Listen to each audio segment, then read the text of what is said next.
there, and let's go ahead and jump into the Pac-12 game of the week. And I'm not homering, Jeff. Okay, not homering. This is the best matchup we got.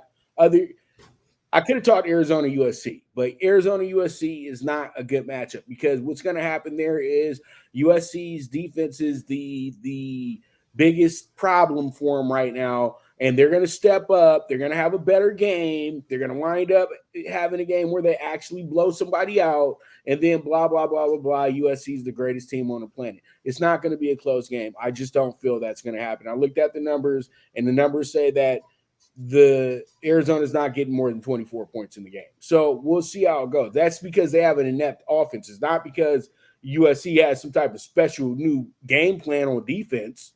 It's that they just have a bad offense. And sometimes when you have a bad offense, that can help a bad defense. You know what I mean? So, but one thing, SC does have some pretty good defensive linemen there as well, too. 4.5 sacks for a few of the guys that they have there apiece. So, there's some guys on the defensive front that are really good. It's the back end that's killing them. So, Jeff, UCLA coming in here unranked, but you got Washington State, the Rodney Dangerfield of college football right now, getting disrespected by the AP Top 25, getting disrespected by the ESPN crew. When would you give Washington State some respect? The Cougars, you know what I mean? These boys been playing good football all year. They played Wisconsin. They went to Madison. They beat up on them.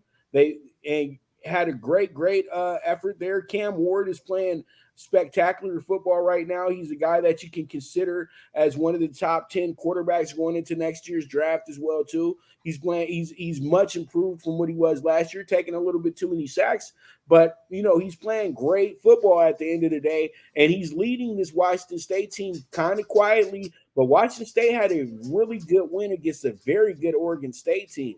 And that very good Oregon State team wound up beating a very good Utah team. It's a lot of fun in the Pac-12 this year as they're on their way out. And so pretty much I see this game being the toughest game of the year for Washington State because it seems like it's a tradition in the Pac-12. You'll have yourself a great home win. You'll get the best home win ever. You win by 2 touchdowns. You're looking good. They're saying that, it's a new wave here, and they're going to be one of those teams. I've been watching this movie in the Pac-12 for years, Jeff. And then you go out the next week, you got a road game. You're the underdog in the road game. And so everybody gets a little excited and says, I'm going to take them this week because they should be able to kill them. And UCLA is a team that really made way too many mistakes when it came down to the game against Utah. They should have beat Utah. I watched the whole game, Jeff, and they should have won that game. They just couldn't move on. The freshmen just did not know what to do on the offensive end until we got to the end of the game. The defense did a marvelous job.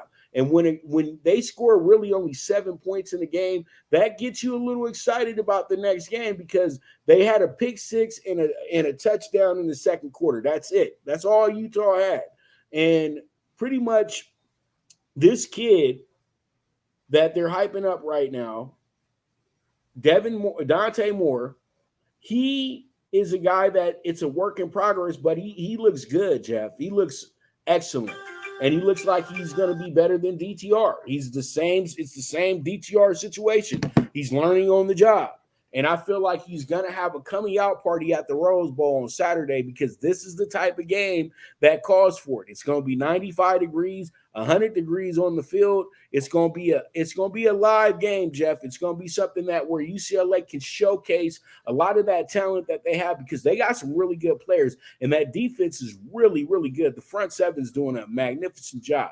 What are your thoughts and who do you have winning this game? If I remember correctly, both teams coming off a bye week. A tough spot for Wazoo here, as you said, number 13, another undefeated team. Spread's only 3.5 for a reason. I, like you, do lean the Bruins here. It's the biggest game of the year. They can't falter to 3-2. They need to win and stay with the elite in the Pac-12, as you noted.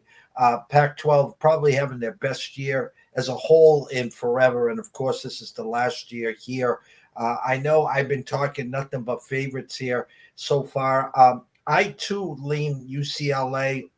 It's basically the numbers tell me first one to 30 or 31 wins this game. This is who wins the turnover battle. And does Washington State, do they get out early, take the crowd out? It is going to be a hot game out there. Therefore, it's the wear and tear of the second half. Who makes the halftime adjustments? I do lean the Bruins here, but easily can be persuaded to anyone that thinks, it's a great number if you're a Washington State backer, and plus on the money line, getting them right now at around plus 140 or something. So it's a nice price if you're dog hunting here, but I think UCLA finds a way 31-30 or something like that, Pups.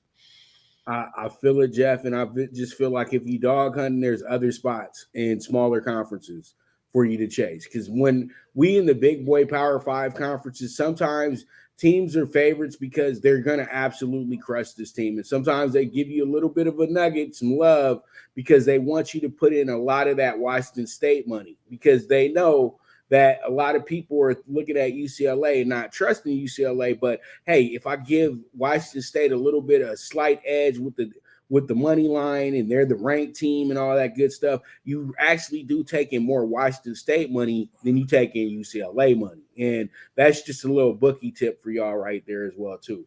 And I can only speak from experience, dog. So it is what it is. You know what I mean? Me and Jeff aren't like your little people that you guys follow that just